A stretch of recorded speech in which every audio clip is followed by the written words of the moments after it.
प्रभु की स्तुति हो, परमेश्वर की धन्यवाद हो। प्रभु ने आज फिर से हमें एक और बार मौका दिया है कि हम प्रभु की वचन में से सुने। परमेश्वर वचन में से हमसे क्या कहता है, हम उसकी बात हम सुनेंगे। हम आज एपिसोड जे 94 जे 94 जा रहे हैं। 94 में अपन क्या पढ़ते हैं वो और हम क्या क्या सीखते हैं, हम देख लेते हैं। आज हम भजन संगीता 66 के 18वां आयत से पढ़ेंगे। उसके पहले हम पीछे का कुछ वाक्य देखेंगे। परमेश्वर ने तो उसका कंटिन्यूशन में अपन को समझ में आ जाएगा कि आज हम कहाँ क्या पढ़ रहे हैं। तो इसलिए मैं आपको पीछे से लेके जा रहा हूँ। यहाँ पर हमारा जो भाग जो है वो इस प्रकार से है। परमेश्वर हमारे प्रार्थना 3 कारणों से नहीं सुनता। परमेश्वर हमारे प्रार्थना 3 कारणों से नहीं सुनता है। और वो 3 कारण क्या है हम अपन देखेंगे। पहले जो परमेश्वर का प्रिय है, परमेश्वर को अपनाता है, परमेश्वर को अपना पिता मानते हैं, परमेश्वर हमारा परमेश्वर है, हम परमेश्वर का खौफ में रहते हैं, परमेश्वर के भक्ति में रहते हैं, परमेश्वर के साथ हमारा मेल जोल बनाना पड़ता है। तो हमको सबसे पहले क्या होना चाहिए, आप पाप नहीं करना चाहिए। और इसके अंदर अपन देखते हैं एशिया के पुस्तक 59 का 1 में क्या लिखा है, behold the Lord's hand is not, परमेश्वर के हाथ छोटा नहीं हुआ। क्या हिंदी में हम पढ़ते हैं 1 और 2 में क्या पढ़ते हैं, देखो तुम्हारी रक्षा के लिए यहोवा की शक्ति पर्याप्त है। तो आपकी रक्षा करने के लिए परमेश्वर की जो शक्ति वो पर्याप्त है। परमेश्वर इतना काबिल है कि आपकी हर तरह से रक्षा कर सकता है। और दूसरी बात क्या लिखा है, जब तुम सहायता के लिए उसे पुकारते हो तो वो तुम्हारी सुन सकता है। और यही नहीं, जब हम परमेश्वर से हमारे सहायता के लिए हम पुकारते हैं तो परमेश्वर हमारे प्रार्थना को हमारे बातों को सुनता है और वो नहीं और उसके उत्तर भी देता है। दूसरा आयत में, किंतु तुम्हारे पाप तुम्हारे परमेश्वर से अलग करता है। और तुमको यदि अलग करते हैं उसका कारण एक ही है कि तुम्हारा पाप। यदि परमेश्वर के, क्योंकि हमारे प्रार्थना क्यों नहीं सुनता है, क्योंकि तुम्हारे पाप के कारण परमेश्वर तुम्हारी प्रार्थना को नहीं सुनता है। दूसरी क्या, क्योंकि उसके मतलब परमेश्वर तुम्हें अलग कर रहा है, क्योंकि परमेश्वर की बातें नहीं मानकर, परमेश्वर की इच्छा को ना सुनते हुए हम अपनी इच्छा के अनुसार काम कर रहे हैं। हमारे पास हमेशा हम परमेश्वर को ना समझने का और ना बोले, परमेश्वर मैंने आपसे प्रार्थना किया था, आपने मुझे कोई जवाब ही नहीं दिया, आप हमारी बात तो सुनते नहीं, और मैं आपसे कैसे बात करूं, मैं आपको तो मैं जानता है, मैं आपके वचन में से आपको सुना है, बाकी मैंने आपको कभी देखा नहीं, और आप हमारी प्रार्थना कैसे सुन रहे हैं। मैंने देखो हम उपवास करा, मैंने वो करा, ये करा और फलाना करा, और उसके बावजूद आप हमारे प्रार्थना नहीं सुन रहे। तो हम तो परमेश्वर, यहाँ पहला आयत क्या कहता है, परमेश्वर शक्तिमान है, वो क्या है, तुम्हारी हर तरह से तुम्हारी सहायता कर सकता है। और दूसरी बात क्या लिखा है, वो तुम्हारी सहायता के लिए पुकारते हो तो तुम जब भी पुकारते हो परमेश्वर सुनता है। वो ऐसी नहीं है कि वो नहीं सुन रहा है, परमेश्वर आपके पुकारने पर वो सुनता है। और किंतु हमारा उसका कारण क्या, यदि हमें परमेश्वर से अलग कर सकता है तो वो क्या अलग कर सकता है, तुम्हारे पाप तुम्हें अलग करता है। इसलिए तुम्हारी तरफ से कान बंद कर लेते हैं। और जब तुम पाप करते हो परमेश्वर अपना कान बंद कर देते हैं, क्योंकि तुम्हारे पहले आप टटोलो कि हमें पे क्या पाप है, उस पाप को अलग करोगे तो परमेश्वर हमारी प्रार्थना को सुनेगा। और दूसरा अब आगे की हम पढ़ेंगे तो यहाँ दूसरे जो है भजन संगीता 66 के 18 में क्या लिखा है, तुम्हारा क्या लिखा हुआ है, यदि ये दूसरी बात यह है, यदि if you are regard iniquity in my heart the Lord will not, यदि मेरे दिल में पाप हो, और हिंदी में क्या, मेरे मन में पवित्रता और मेरे स्वामी ने मेरी बात सुनी। मान लो क्या कह रहा है कि यहाँ पर इंग्लिश में और दूसरे भाषा में क्या है, मेरे मन पवित्रता, क्या आपके मन पवित्र है क्या, और यदि आपका मन पवित्र था तो मेरे स्वामी ने मेरी बात सुनी। यदि तुम्हारा मन पवित्र, यहाँ आपके परमेश्वर आपके प्रार्थना को सुनने के लिए था। इंग्लिश में क्या है, यदि तुम्हारे हृदय में पाप है, I regard iniquity in my heart, मेरे हृदय में पाप है, the Lord will not hear, क्योंकि तुम्हारे हृदय में पाप है तो परमेश्वर तुम्हारा प्रार्थना। तो वो जो वो आप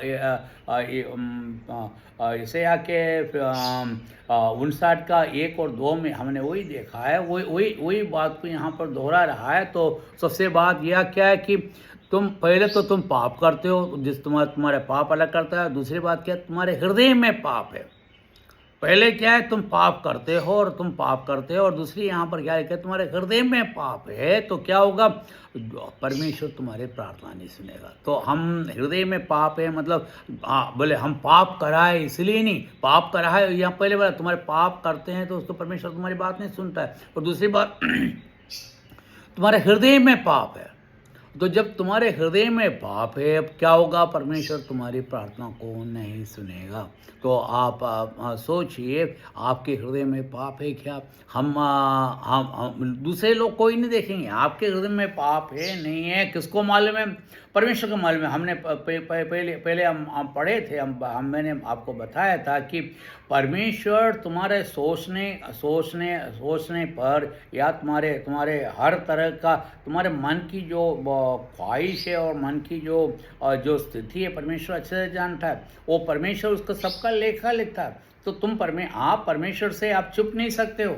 तो परमेश्वर कह रहा है कि तुम्हारा मन पवित्र है क्या तुम्हारा मन पवित्र है। और यहाँ पर क्या लिखा है, इंग्लिश में क्या लिखा हुआ है, तुम्हारे हृदय में पाप है तो क्या हुआ, लॉर्ड विल नॉट हियर, परमेश्वर तुम्हारे प्रार्थना को नहीं सुनेगा। और यहाँ पर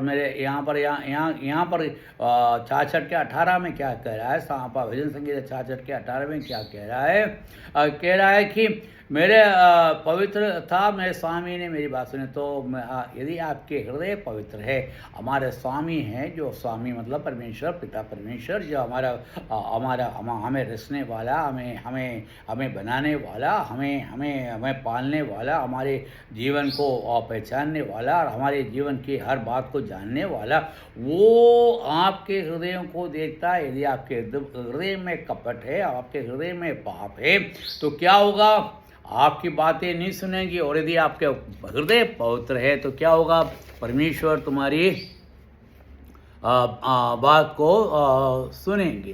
तो हमने ये पढ़ा और आगे क्या पढ़ते हैं, तीसरा क्या लिखता है, वो है हम पहला पत्रोस 3 के 7 में क्या पढ़ते हैं, पहला पत्रोस 3 के 7 में वहाँ पर ऐसे लिखा है, ऐसे है पतियों तुम अपनी पत्नियों के साथ समझदारी पूर्वक रहो। मतलब आप अपने कुटुंब जीवन के बारे में यहाँ पर कह रहा है। पहले आप पाप करने के बारे में कहा, आपके हृदय में पाप की बात करा, और आपके कुटुंब जीवन, आपके पारिवारिक जीवन के बारे में यहाँ कहता है, ये पतियों तुम अपनी पत्नियों के साथ समझदारी पूर्वक रहो। तुम उनको समझकर उनके साथ रहो और उन्हें निर्बल समझकर उनका आदर करो। और वो ये है कि वो कमज़ोर है समझ के उसके आदर करो, उनको आदर करो। मतलब कहने के मतलब यह है कि वो बहुत से पाप जो है उनके कारण होते हैं और क्या करते हैं, हम बेवकूफ़ी कर जाते हैं। क्या करते हैं, आप उनकी बातों पे चलकर हम क्या करते हैं, हम अपने आप को पटका देते हैं। और यहाँ पर परमेश्वर क्या कह रहा है, वो बहुत ही नाजुक बर्तन है जिस पे एक छोटा सा भी एक हथौड़ी लग गया तो क्या होगा, टूट जाएगा। और उनकी बातों को सुनो। बाकी आपको क्या करना है, आप अपने बुद्धि, इसलिए पहले आयत में लिखा है, ऐसा पतियों अपने पत्नियों के साथ समझदारी, इसलिए समझदारी पूर्वक रहो। यहाँ पर समझदारी रूप से रहने के लिए कहा है, उन्हें नम्र समझकर उनका उनका आदर करो। जीवन के वरदान में उन्हें अपना उत्तराधिकारी भी मानो। हमारे जीवन में उसके उत्तराधिकारी मतलब हमारे बाद जो संभालने वाला है, उत्तराधिकारी मतलब उसके हमारे बाद जो देखने वाला है उसको समझो कि वो उत्तराधिकारी है। मतलब यहाँ पर पत्रोस क्या कह रहा है, प्रभु के चेला पत्रोस क्या कह रहा है कि वो उत्तराधिकारी है। मतलब आप उनको समझा के उनको अपने कुर्सी पर बिठाओ, और उनको भी डिसीजन लेने दो और उनको समझा और उनको, क्योंकि हमने पहले क्या कि वो हमने पढ़ा है कि वो क्या है कि वो उनसे हम समझदारी के साथ उनके साथ होना चाहिए। और यहाँ पर परमेश्वर कह रहा है उत्तराधिकारी मानो ताकि तुम्हारी प्रार्थनाओं में बाधा ना पड़े। और यदि आप उनको अपना उत्तराधिकारी मानते हैं और उनको समझदारी से लेते हैं तो हमारे क्या होगा, अपने प्रार्थना में बाधा ना पड़ेंगे। अब इंग्लिश में क्या पढ़ते हैं हम देख लें। Husband likewise dwell with them with understanding, मतलब कहता है कि परमेश्वर का वचन में इंग्लिश करता है, हे पतियों देखो तुम उनके साथ समझदारी के साथ रहो। हे पतियों तुमको क्या करना है, उनके साथ समझदारी के साथ रहो। क्योंकि वो क्या है, उनका कारण क्या है कि वो समझदार, मतलब वो समझदार, मैं समझदार नहीं है नहीं कह रहा हूँ, क्योंकि क्या है कि वो क्या है कि ऐसा नाजुक बर्तन है जो है ना छोटी छोटी बातों में फिसल सकते हैं और टूट सकते हैं।